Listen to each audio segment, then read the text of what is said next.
Halo gengs, selamat datang di Zona Donghua Channel. Kali ini Mimin akan membahas spoiler Soulland 2. Buat kalian yang baru join, jangan lupa like, comment, dan subscribe, dan nyalakan notifikasinya agar kalian selalu update konten-konten terbaru dari Mimin tentunya. Oke, nggak usah lama-lama, langsung aja kita ke spoiler ya. Let's go! Huo Yuhao mengaktifkan deteksi spiritualnya dan merasakan denyut nadi serta kondisi fisik Tangya. Setelah merenung sejenak, ia berkata, sekitar 1 jam. Biarkan fungsi tubuh Guru Xiaoya pulih perlahan di bawah stimulasi energi kehidupan. Dengan begitu, beliau akan bisa hidup lebih lama. Selama kita menemukan Kaisar Perak Biru dan memanggil jiwa bela diri Tangya, serta energi kehidupan aslinya, kita akan bisa menyembuhkannya. Saat kita menuangkan energi kehidupan, energi itu tidak akan hilang. Beliau juga akan bisa menghasilkan energi kehidupannya sendiri. Setelah mendengar penjelasan Huo Yuhao, Bei Bei merasa lebih lega. Setelah detoksifikasi tahap pertama, kondisi Xiaoya tidak akan memburuk lagi. Yang harus ia lakukan sekarang adalah menemukan Kaisar Perak Biru. Huo Yuhao berkata, "Kakak, tiba-tiba aku punya ide. Dengarkan dan lihat apakah itu bisa dilaksanakan." Oh, mata Bei Bei berbinar. Huo Yuhao berkata, karena invasi kekaisaran matahari bulan dan perluasan kota Shrek. Kota Shrek saat ini menjadi tempat teraman di benua ini. Setidaknya itulah yang dipikirkan semua orang dari 3 kerajaan di benua Douluo asli. Di kota Shrek, terdapat kekuatan dari setiap kerajaan. Selama bertahun-tahun, Sekte Tang perlahan-lahan semakin dikenal. Menurutku, kita harus mengumumkan misi untuk menemukan Kaisar Perak Biru.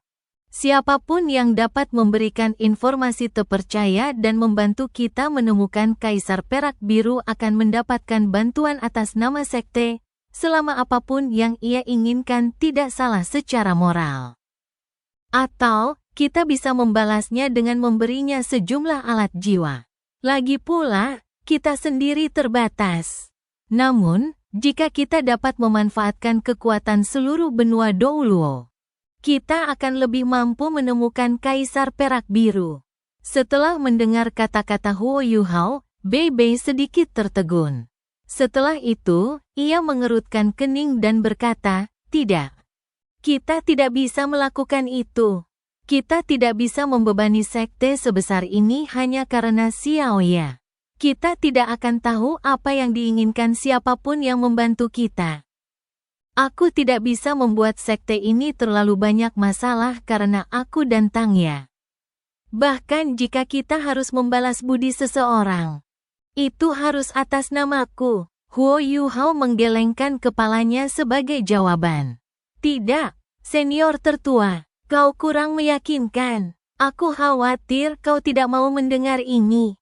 Siapapun itu, kemampuan individu kita tidak akan mampu meyakinkan seluruh kerajaan untuk membantu kita mencari sesuatu. Namun, Sekte Tang berbeda. Saat ini, 3 kerajaan di benua Douluo asli telah menggunakan alat jiwa yang kami hasilkan. Mereka juga tahu hubungan dekat kami dengan akademi. Dengan demikian, kami akan dapat menarik perhatian mereka setelah mengumumkan misi ini.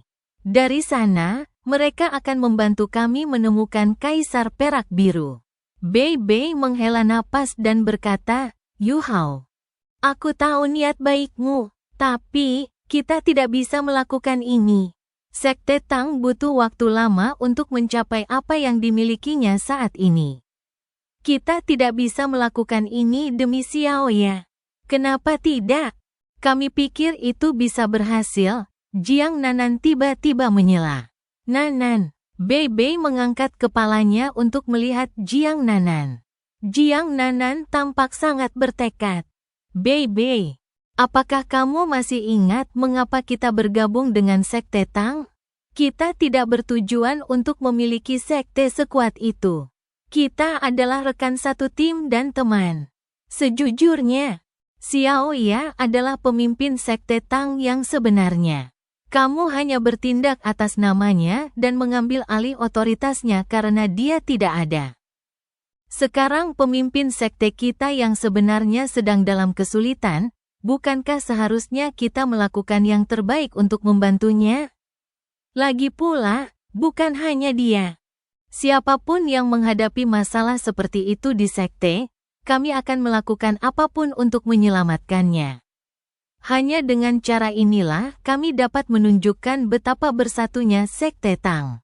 Sehingga setiap murid sekte bersedia melakukan yang terbaik untuk sekte, dan memperlakukan sekte sebagai keluarganya. Saya pikir ide Yu Hao bisa diterapkan. Setelah mendengar kata-kata Jiang Nanan, Bei Bei terdiam. Saat ini, ia hanya merasakan aliran hangat di dadanya. Selama bertahun-tahun, ia hidup dalam penderitaan karena kepergian Xiaoya.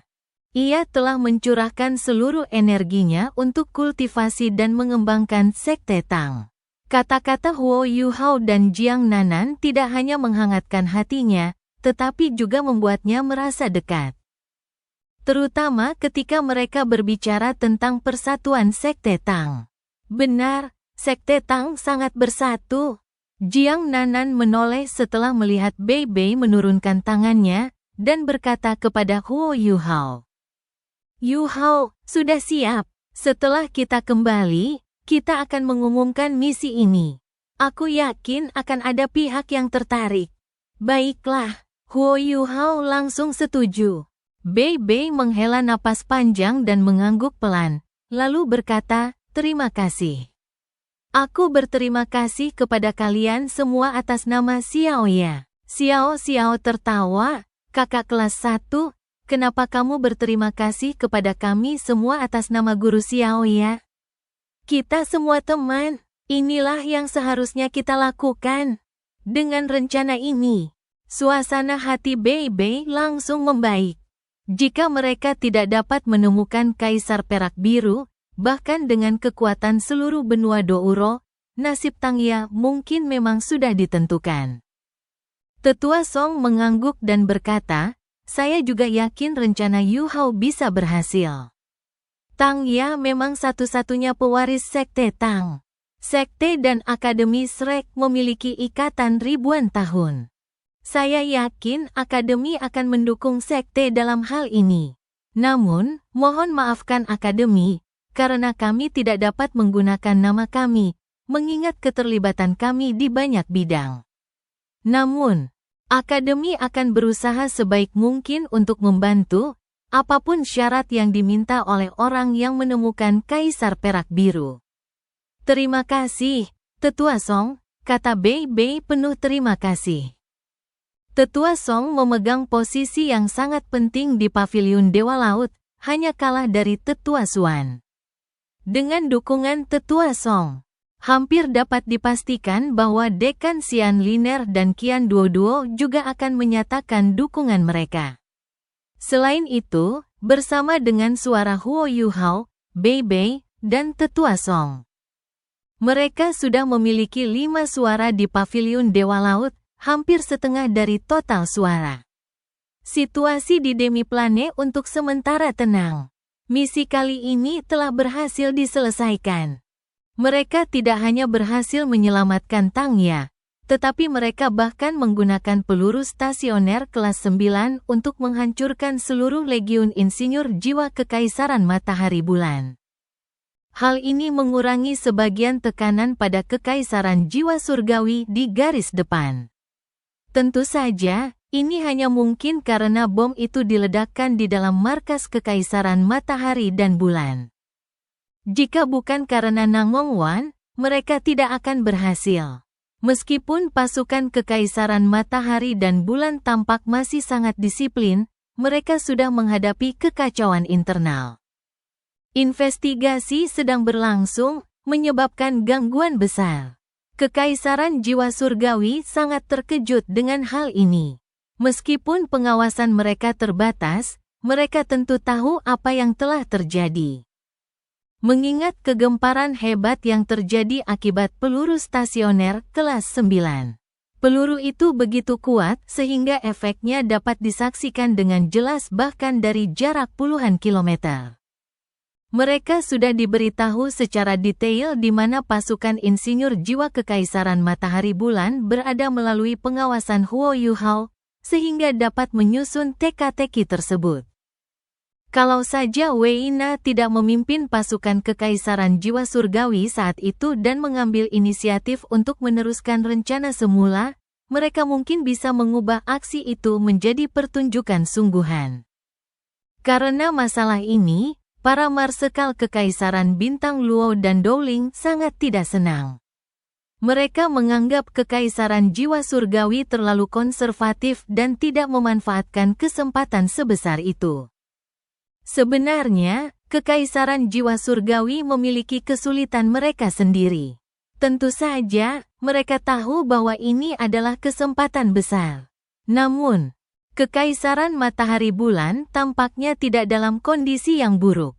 Selain itu, pasukan yang dikumpulkan sudah merupakan sisa kekuatan Kekaisaran Jiwa Surgawi. Setelah pertempuran benar-benar pecah, mereka tidak mungkin membiarkan Kekaisaran Dowling dan Kekaisaran Bintang Luo memimpin barisan, mereka harus menjadi yang pertama bertindak. Jika itu terjadi, mereka pasti akan menderita kerugian besar.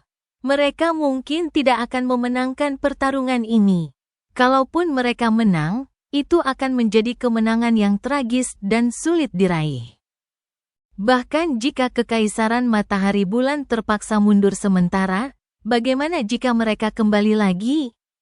Jika Kekaisaran Jiwa Surgawi menderita banyak korban, bagaimana mungkin mereka bisa menghidupkan kembali kekaisaran mereka? Sekalipun mereka bisa, mereka tidak akan mampu melindunginya. Kekaisaran Matahari dan Bulan merupakan ancaman besar. Namun, jika Kekaisaran Jiwa Surgawi melemah hingga batas tertentu, dan ancaman Kekaisaran Matahari dan Bulan juga mereda, Kekaisaran Bintang Luo dan Kekaisaran Dowling mungkin dapat mengancam Kekaisaran Jiwa Surgawi. Oleh karena itu, mengingat adanya konflik kepentingan seperti itu, Kekaisaran Jiwa Surgawi tetap memutuskan untuk mengikuti rencana awal mereka. Fakta membuktikan bahwa keputusan mereka tepat. Meskipun Kekaisaran Matahari Bulan menderita kerugian besar, mereka tidak berada di ambang kehancuran. Jika benar-benar terjadi pertempuran, tidak ada yang tahu siapa yang akan menang. Apapun yang terjadi, Kekaisaran Jiwa Surgawi pasti akan menderita kerugian besar sebagai agresor. Mereka harus menghancurkan 4 formasi jiwa lain yang telah dibentuk oleh Kekaisaran Matahari Bulan. Setelah insiden itu, terjadi kegemparan besar di Kekaisaran Matahari dan Bulan. Hilangnya 1 legiun insinyur jiwa tampaknya telah membuat Lin Hai menua dalam semalam. Dialah satu-satunya yang memikul tanggung jawab ini. Lebih lanjut, Gereja Roh Kudus juga mengalami kerugian besar. Salah satu tetua mereka meninggal, salah satu wanita suci mereka menghilang, dan banyak master jiwa jahat terbunuh. Tanggung jawab ini jelas tidak akan dipikul oleh Zhongli Wu. Investigasi besar-besaran sedang berlangsung di markas Kekaisaran Matahari dan Bulan. Namun, 3 hari telah berlalu, dan para anggota Shrek masih tampak menghilang begitu saja. Tidak ada petunjuk sama sekali tentang keberadaan mereka. Satu-satunya hal yang Zhongli Wu anggap beruntung adalah bahwa Nangong Wan, tetua ketiga, dan tetua keempat semuanya selamat, meskipun mereka mengalami luka kritis. Energi kehidupan seorang gelar Dou Luo sangat kuat. Setelah masa pemulihan tertentu, mereka akan dapat pulih. Malam hari keempat, sebuah retakan hitam diam-diam muncul di dalam tenda yang gelap gulita. Sesosok tubuh diam-diam muncul dari sana. Suasana di tenda ini, tempat Maskuret Dou Luo tinggal sebelum wafat, sangat sunyi. Meskipun ia telah wafat, tak seorang pun menyentuh tendanya, meskipun penyelidikan sedang dilakukan di pangkalan. Sosok ini bersembunyi di sudut gelap. Ia mengeluarkan deteksi spiritualnya untuk merasakan perubahan di sekitarnya. Setelah beberapa saat, orang lain keluar dari celah setelah sosok itu memastikan keadaan aman. Jika seseorang melihatnya sekarang, mereka pasti akan terkejut karena kedua sosok itu tampak persis sama. Mereka berdua adalah Huo Yuhao.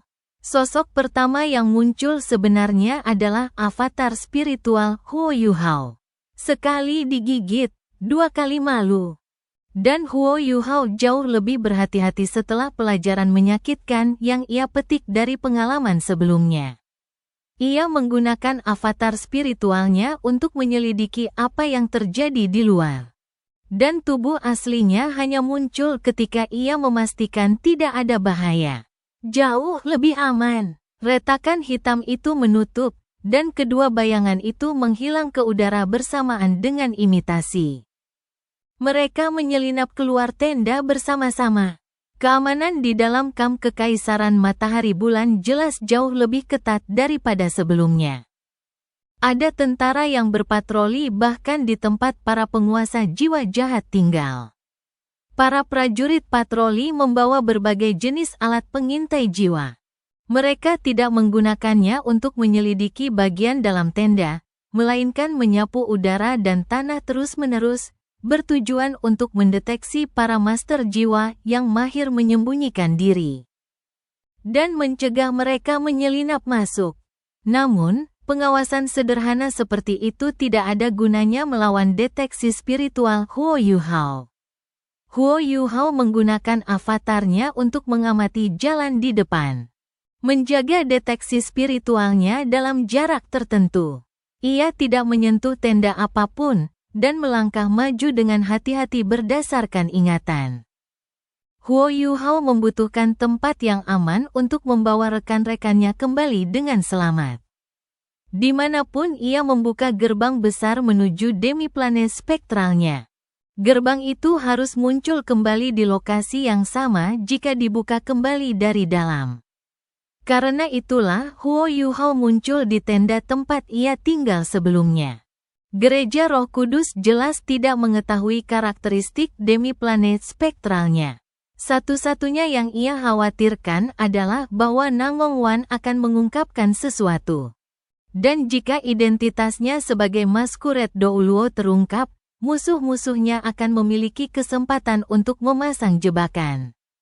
Kenyataan membuktikan bahwa Nangong Wan masih cukup cerdas. Ia adalah penatua kedua Gereja Roh Kudus, dan kemungkinan besar ia telah menyembunyikan pengkhianatannya dengan sangat baik. Itu sama saja dengan menyembunyikan identitas Huo Yuhao. Sehingga operasi rahasianya jauh lebih santai. Butuh waktu 1 jam penuh.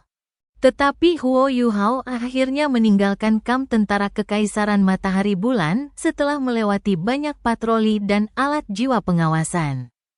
Tidak sulit baginya untuk menggunakan kemampuannya jika ia mau. Menambah jumlah patroli sia-sia. Selama mereka tidak melakukan penyisiran menyeluruh secara terus-menerus, ia akan selalu bisa menemukan celah di pertahanan.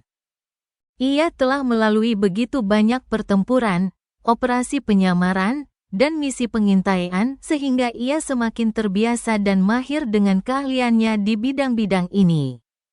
Namun, bahkan setelah keluar, ia tetap waspada. Ia melesat cepat menuju perkemahan Kekaisaran Jiwa Surgawi dan langsung memasuki wilayah kekuasaan Kekaisaran Jiwa Surgawi sebelum terbang ke angkasa dan melanjutkan perjalanan menuju kota roh surgawi.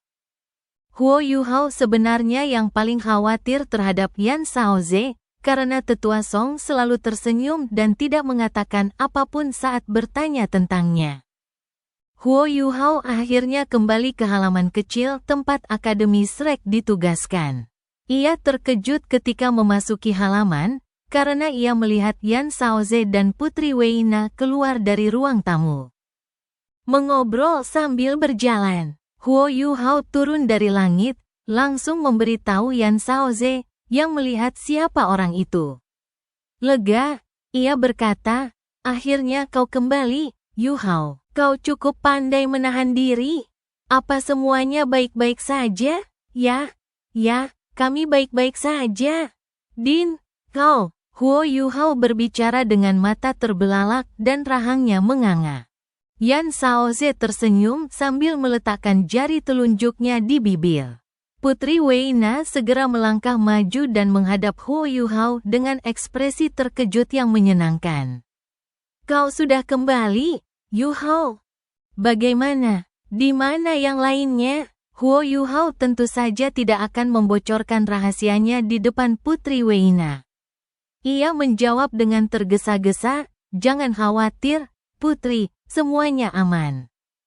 Aku kembali ke sini untuk memeriksa keadaan." Weina berseru, Shrek memang pantas menyandang nama mereka. Kita belum bisa berbuat apa-apa terhadap Kekaisaran Matahari Bulan. Tapi satu operasi dari Akademi Shrek telah menghancurkan salah satu legiun insinyur jiwa mereka. Jika kita bisa menghancurkan satu atau dua lagi, kita mungkin bisa benar-benar membunyikan klakson untuk menyerang. Huo Yuhao memaksakan tawa dan berkata, itu lebih mudah diucapkan daripada dilakukan. Kita mengandalkan trik murahan kali ini. Kekaisaran Matahari Bulan sudah cukup siap menghadapi kemungkinan itu. Sejujurnya, Putri, kami terpaksa menggunakan peluru meriam jiwa stasioner yang kami peroleh dari Kekaisaran Matahari Bulan dahulu kala. Jika Anda ingin kami melakukan operasi seperti itu lagi, Anda harus memberi kami senjata dengan standar itu terlebih dahulu.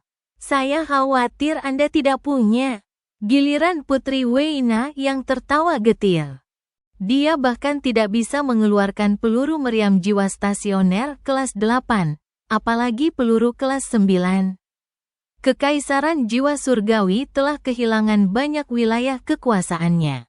Setara dengan kehilangan sumber daya dalam jumlah besar. Mereka hampir tidak memiliki cukup sumber daya untuk menopang pasukan mereka.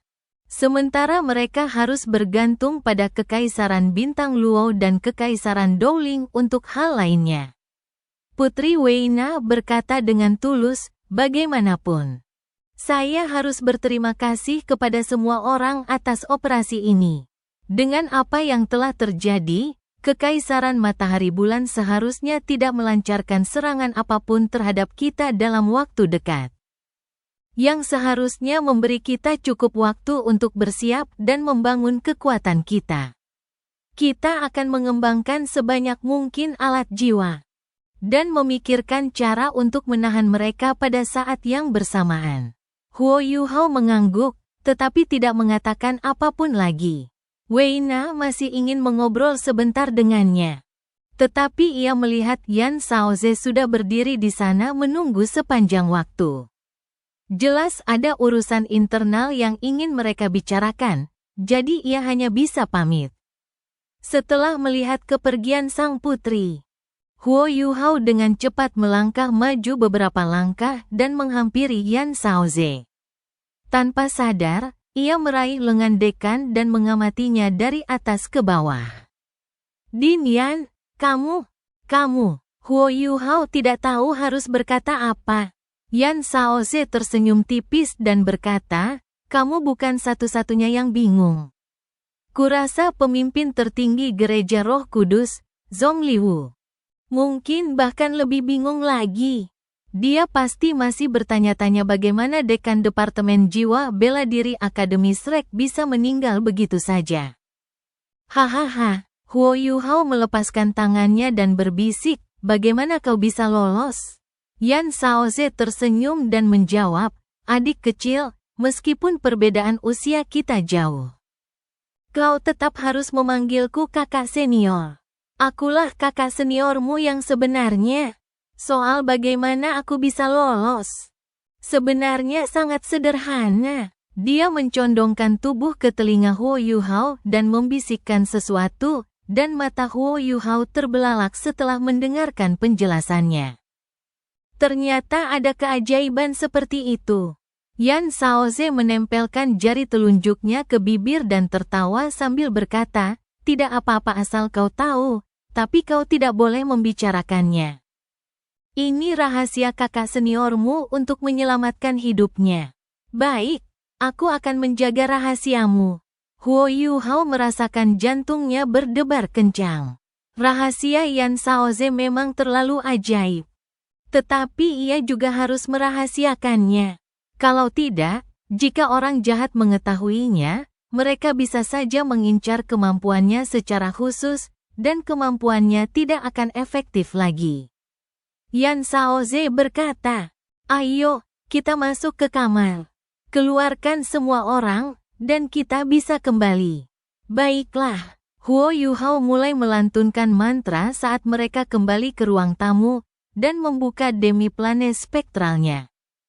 Yan Shaoze memperhatikan Tetua Song dan yang lainnya keluar dari demiplane satu demi satu. Ia tak kuasa menahan diri untuk berkata sambil mendesah, "Yuhao, meskipun aku sebenarnya tidak suka kemampuanmu ini, harus kuakui kemampuan itu bisa dianggap sebagai keterampilan dewa jika digunakan dalam situasi tertentu. Kau bahkan telah menyumbangkan rahasia seperti ini ke akademi itu." Huo Yuhao terkekeh dan berkata, "Akademi adalah rumahku. Akademi telah memberiku segalanya yang kumiliki saat ini. Dan aku milik akademi. Tak ada yang perlu dikomentari tentang kontribusi." Tetua Song tersenyum dan berkata, "Kau benar. Di sisi lain, akademi akan menjadi milik kalian di masa depan." Baiklah, saatnya kita mengucapkan selamat tinggal pada Kekaisaran Jiwa Surgawi.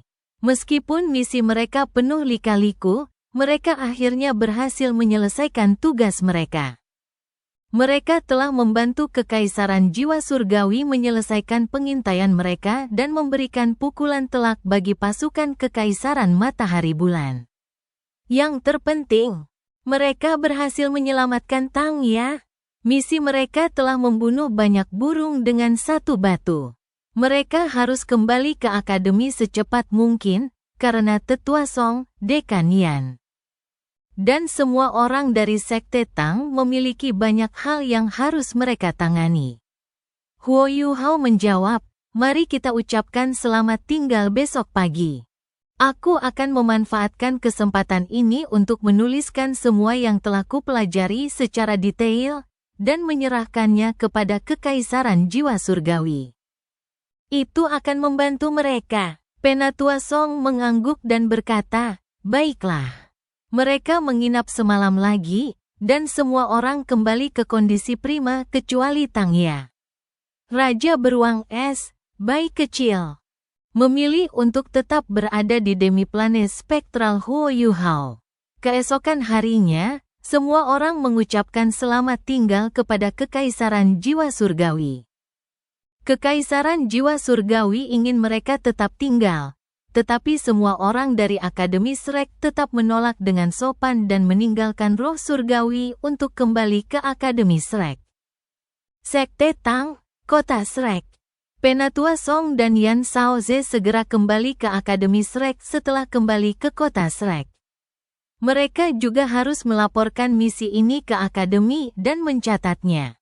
Semua orang dari Sekte Tang secara alami kembali ke sana. Tangya telah terbangun dari tidur nyenyaknya. Setelah perawatan hari itu, ia tertidur lelap selama sehari semalam sebelum akhirnya siuman. Aura jahat di tubuhnya jauh lebih lemah setelah ia bangun, tetapi pikirannya masih belum jernih. Ia masih tampak sangat linglung, dan matanya kosong. Untungnya, aura penguasa jiwa jahatnya tidak lagi pekat. Meskipun kekuatan jiwanya tampak sedikit memudar seiring dengan racun-racun jahat tersebut. Ia tidak lagi agresif. Bei Bei menemaninya setiap hari untuk berbicara dengannya, tetapi Tangya tidak pernah mengatakan apapun dari awal hingga akhir. Ia hanya duduk di sana seperti batu. Dan ia akan melakukan itu sepanjang hari. Bei Bei harus membantunya makan, tidur, mandi, dan bahkan ketika ia harus pergi ke toilet, seolah-olah ia telah kehilangan kemampuan dasarnya untuk hidup. Bei Bei tidak merasa kesal dengan semua itu. Ia merawat Tangya dengan sabar, dan menolak tawaran Xiao Xiao dan Jiang Nanan untuk berbagi bebannya. Ia memberitahu mereka bahwa ia berutang terlalu banyak kepada Tang Ya selama bertahun-tahun ini, dan mereka membutuhkan begitu banyak upaya untuk akhirnya mendapatkannya kembali. Ia sepenuhnya bersedia melindunginya seperti ini selamanya, untuk mencintainya dan merawatnya.